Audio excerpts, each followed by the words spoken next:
know where to turn.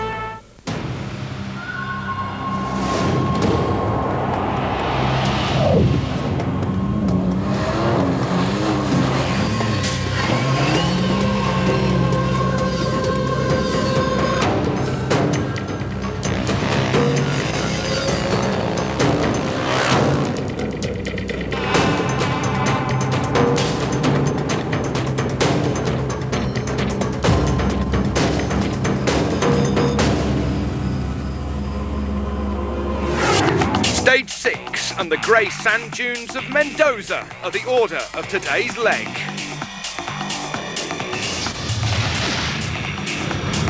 The quiet man from Spain and former Dakar champion Mark Coma has a slight spill. While Frenchman Luc Alphon unbelievably gets stuck in the mud.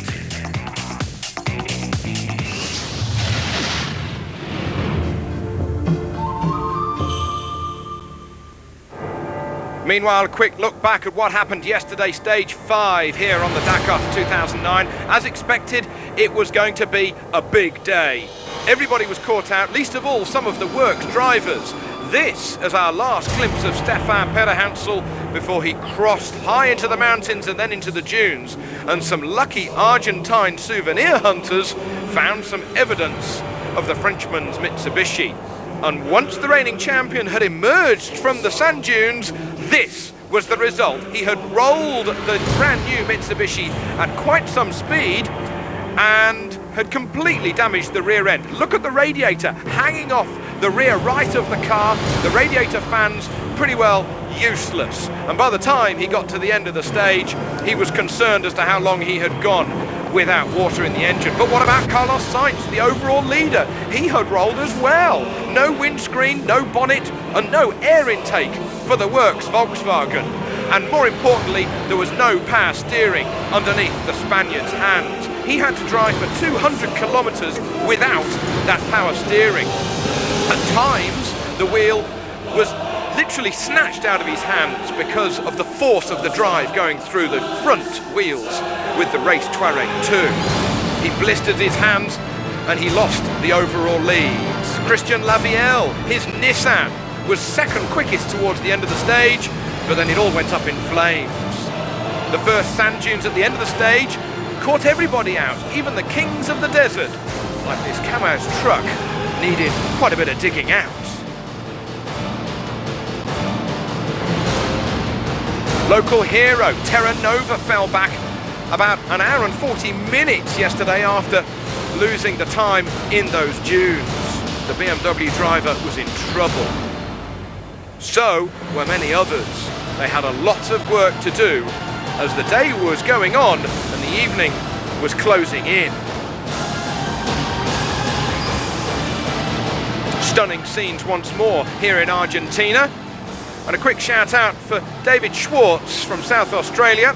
He lost himself a little on the navigation yesterday, but he's doing well, and I'm glad to report he's inside the top 40.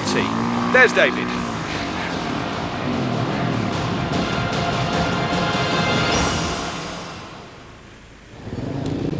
Now this is Carlos Sainz arriving into service in San Rafael last night, and that Volkswagen massively damaged. But even bigger news for Perhansel. Not only was the car damaged, but it wouldn't work at all. He was towed in, he was pushed in, anything they could do to get that car back into service, well, they did it.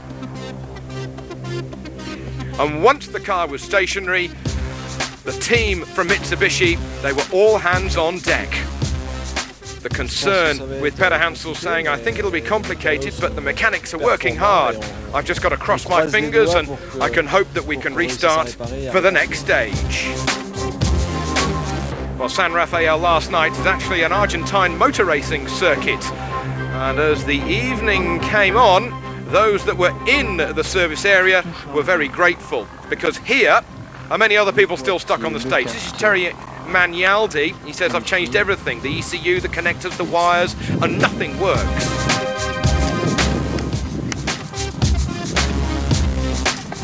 He then asks his co-driver, is it the 7th today? 7th of January? Yes. Because when I rode on a bike, I retired 5 times on the 7th of January.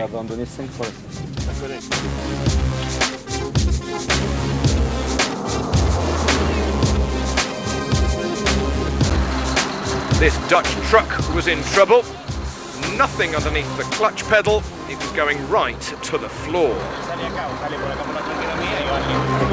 But thank goodness for some on this rally, because in Argentina, this is a very popular rally. They've had a national advertising campaign on television. They've got prime time television in this part of the world, and that means that there are an enormous amount of spectators out, no matter what the view.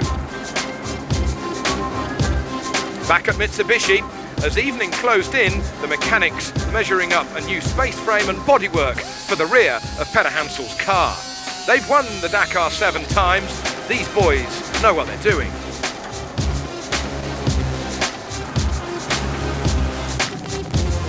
But there were still many back in the stage, slaving on. Even the works drivers said it was tough yesterday. So can you imagine what it was going to be like for the privateers and the amateurs? Unbelievable. Many were soldiering on, doing what they could to try and get to the end of the stage. And that included Alistair McRae with Chris Lades in the brand new McRae Enduro. The Scotsman, not really sure where he could go.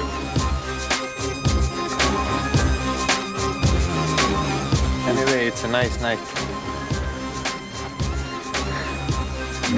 It was a nice night, but for others it was going to be a very, very long night out there. Now this is dawn this morning, and the full extent of the carnage could be completely seen. Can you imagine trying to right a truck 12 tons in weight in sand that is so soft? Unbelievable.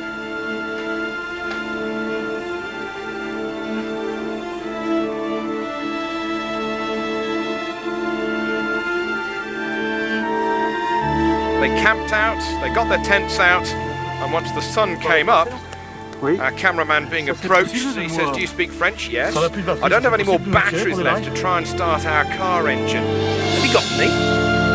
So our cameraman dutifully runs back and finds the co-driver asleep in the other seat. He says, it's not that cold out here, but, well, it was cold last night. But then, a bit of luck, because one of the Volkswagen trucks arrives, and they've already got the tow rope attached. They hook it onto the back of the truck, and then all they need is a bump start. He's got it in gear, the tyres are struggling for grip on the mud, but then eventually it fires into life.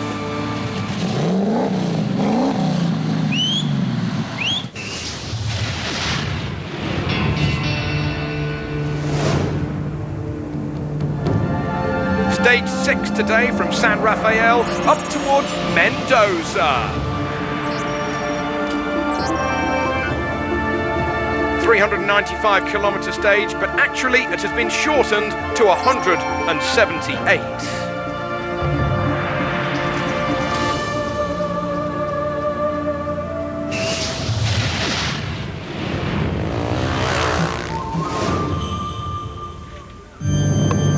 The Andes approach here on the Argentina-Chile Dakar for 2009.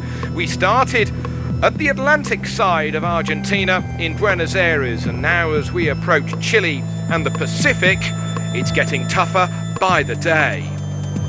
This is dawn this morning. Many motorcyclists have been caught out in the stage, and cars as well, but I'm glad to report they've had some stunning views to enjoy.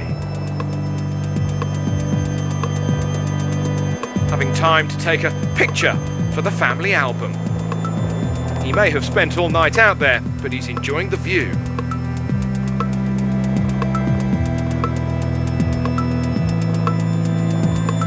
Now this is the start, and due to the difficulty of the 5th stage yesterday, the organisers decided to postpone the start of today's stage by a couple of hours.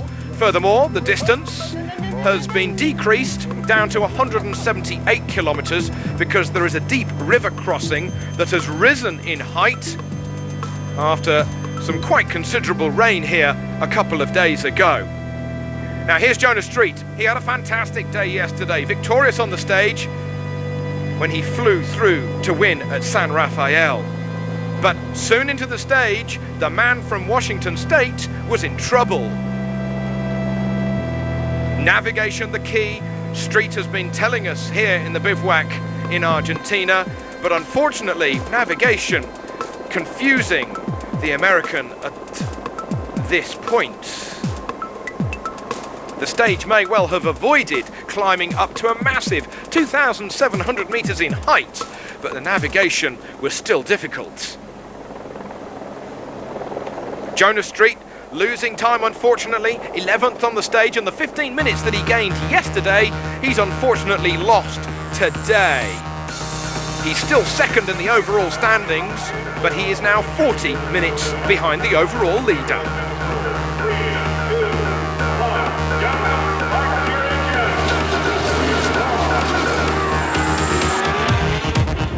Here is Cyril Dupre. Dupre finally has been victorious on a stage of the Dakar. Mark Comer has won 3, Verhoeven has won 1. Street won that Singleton stage yesterday, and now it's the reigning champion's chance to get top of the pile. Cyril Dupre today victorious, just over 2 minutes ahead of the chasing pack. But 2 minutes is not going to be enough for Dupre to jump up the order. He still holds 7th overall. What a fantastic slide from Mark Comer.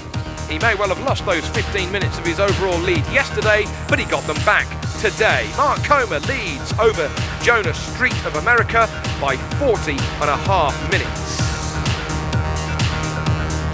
He may have had a small spill, but the big tall man from Barcelona can pick up a big KTM, even if it's full of fuel, as if it's a little 125cc two-stroke.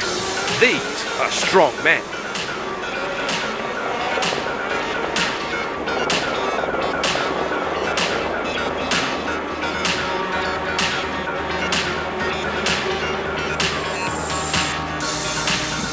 Jordi Villadoms, teammate to Mark Comer, backed him up today. Villadoms, an excellent ride. 3rd position for him into Mendoza this afternoon. And Villadoms, who was 5th overnight, has leapt back up to 4th in the overall standings. Therefore, we have got 2 Spaniards inside the top 4.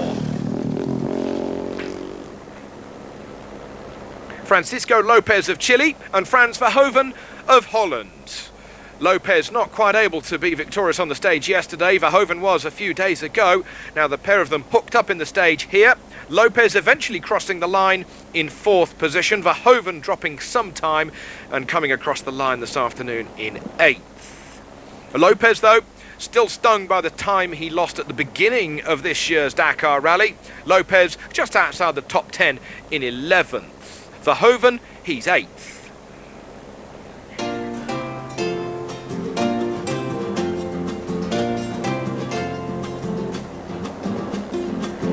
Here's David Fretenier on the 450cc Yamaha, no longer riding with 2-wheel drive. They spent a good 2.5 years trying to perfect that, but in the end they've gone back to, well, single rear-wheel drive. David Fretenier 5th today, and Fretenier on a 450, still in 3rd position overall. Here's David Castello. David got 6th today. Castello just inside the top 10 with 9th. He's still recovering from that rather emotional and tumultuous opening stage.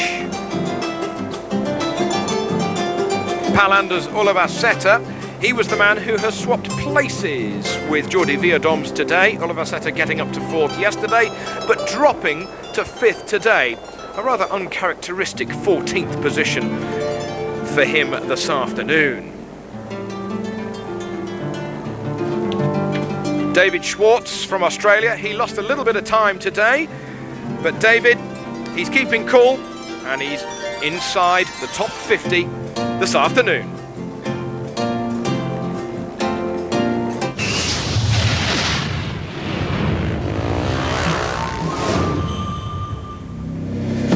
Stage today won by Dupre ahead of Comer, Villadoms, Lopez and David Fretenier with the 450cc Yamaha.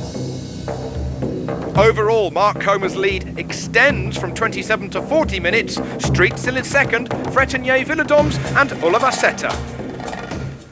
Dupre saying the sand was light grey yesterday. It rains all night and it was dark grey this morning. It seemed it was a different place, but it was the same dunes. I took a lot of pleasure. I could see the tracks a few kilometres in front of me. I tried to cut a few corners to earn a second here, a second there, 2 seconds maybe somewhere else, and it seemed to work well. Jordi Viadom saying it was a short stage. The first dunes were wet and we had better traction through there. No grass on the stage today, but a lot of traction. I really enjoyed this sand. We took some good tracks through it, and it reminded me when I did some motocross. And until the end, we had some good, quick, fast racing today. Y luego ya después de esto solo pistas rápidas y sin ninguna dificultad estar aquí. Francisco Lopez saying the stage was different with quite a bit of navigation. First I followed the American and then Frans Verhoeven. Then I did even better navigation. I found the right route and I managed to get past them. And I was alone.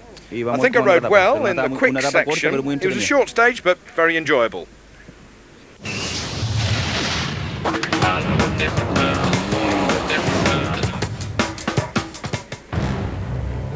Drama right from the word go in today's stage, up towards Mendoza here on the Dakar. Now this is Luc Alphonse, just 12 kilometres into the stage, and you can't believe it, after all of the dry dust that we have had over previous days.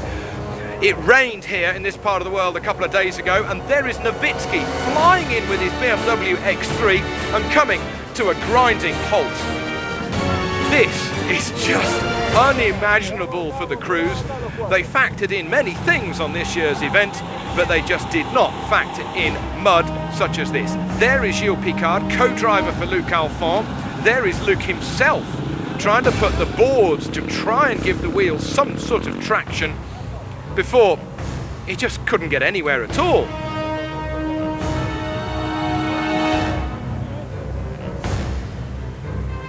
They were stuck, so close, but then even more drama. This is Gilles Picard having breathing problems, and he was eventually helicoptered away from the scene here to Mendoza, and medical staff have given him the all clear, but Alphonse is out. Here is Alatia, the overall leader starting the day. He tactically took quite a few risks in cutting a few corners early on in the stage. But what has happened is that Alatia has missed some secret GPS checkpoints that the organisers can very easily look back and check and see if the competitors have reached. But Alatia hasn't got to one of those checkpoints, and there's a big question this evening of whether or not the overall leader in this year's event is going to get a penalty. Now the reason that Alatia jumped some of these dunes was that the engine temperature was creeping up to 120 degrees, and he thought that it quite simply might just blow up. Probably symptomatic of what happened yesterday when it was also getting very, very hot indeed. Alatia was victorious on the stage, but we'll see what happens with a steward's inquiry this evening. If Alatia gets the win taken away from him, then the win is going to go to Janil de Villiers of South Africa, who finished 5 minutes and 7 seconds behind Alatia. And if you want a bit of hill climbing, look at this from the Works Volkswagen Touareg 2. That is one hell of a steep climb. But de Villiers managed to get through, and de Villiers could be leading this event overall if Alatia gets a penalty. At the time of the broadcast, it remains to be seen what will happen. Here is Mark Miller. Mark Miller, third on the stage today, only 20 seconds back of Janil de Villiers, and they will be all very thankful of the fact that today's stage has been shortened significantly, because all of these Works drivers, even after big fitness training before the event and altitude training before the event, they found yesterday very, very tiring indeed. Miller, he's up to fourth now. He has taken fourth away from Nani Roma. Now then, here is... we're on board with Carlos Sainz. Carlos Sainz's car repaired after the drama of the two-time World Rally Champion rolling yesterday late in the stage. He lost his lead, and he's now in third position. again, trying to get up the hill. Does he make it? He wouldn't have done that yesterday with the power steering that had broken. He's going to have another bite at the cherry, though. Sainz, third overall. Here is Stefan Pederhansel. The Mitsubishi mechanics finished this car at dawn this morning, working literally all hands on deck. Pederhansel, though, has been given a 15-minute penalty after being pulled and pushed and towed into San Rafael late last night. So Pederhansel has dropped from 4th to 6th in the overall standings. He's now nearly 42 minutes behind the overall leader, Alatia.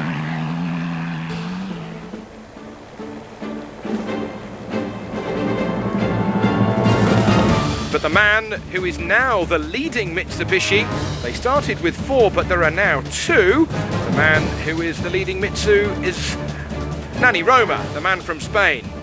He's only a few minutes ahead of Stefan Pederhansel, but he's up to 5th overall. Here's Dieter Depping. He lost 1 hour on the first day, had a good run yesterday. He knows he's got the speed. He knows that Volkswagen can power through. And Dieter Depping, solid run today.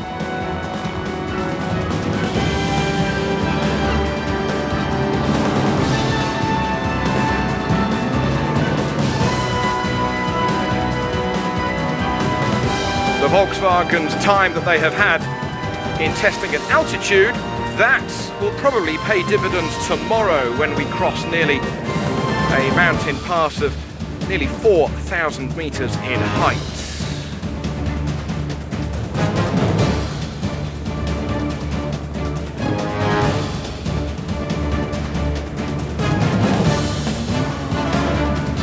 More stunning scenery, but no time for Christoph Holovic to have a look.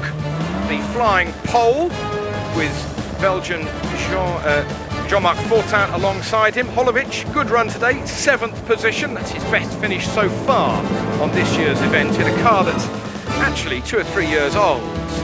Robbie Gordon, he's in touch. He got 9th at the finish today with his 7-litre Hummer.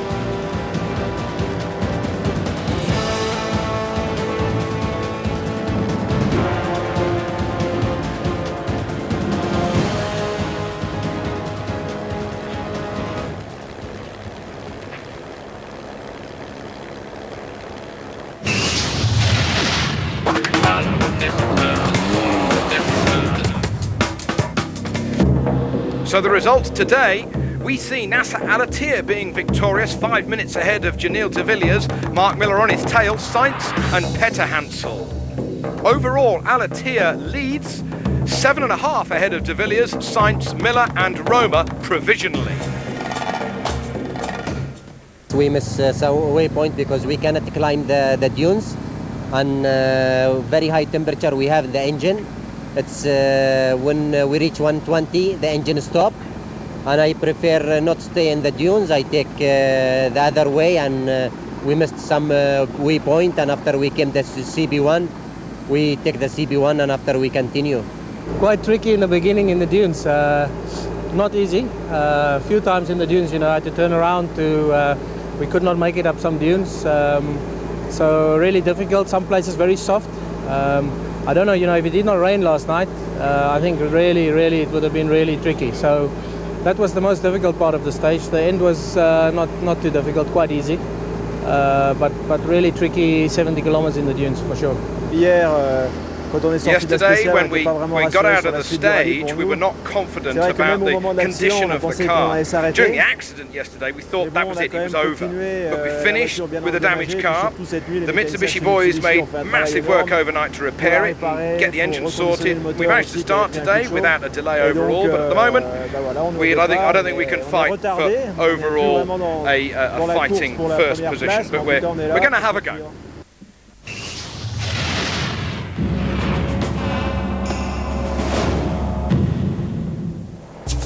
Stage 9 on the Dakar. The trucks ran into massive problems. My goodness me, you don't want to get 2 trucks stuck in a row. Gerard de Roy leading into today's stage. Amazingly, just 13 seconds his lead coming into the stage up towards Mendoza, up towards the foothills of the Andes over Kabirov's Kamaz.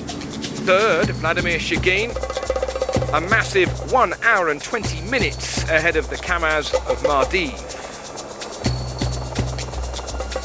Shagin, though, he's had a good run.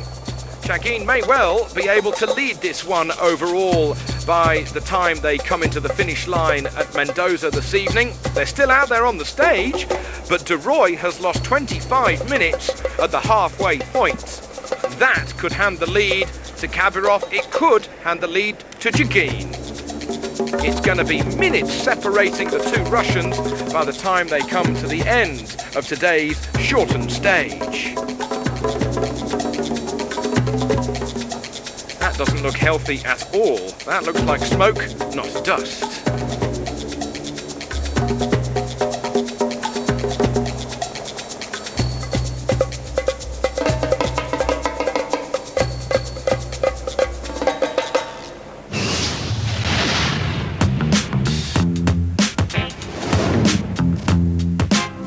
Tomorrow is the last stage of this half of the rally.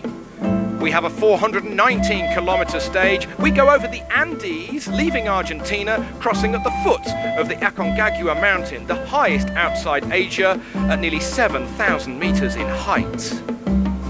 The stage itself will hit a Dakar record height of nearly 4,700 metres high before dropping down into Chile and Valparaiso, venue for the rest day on Saturday.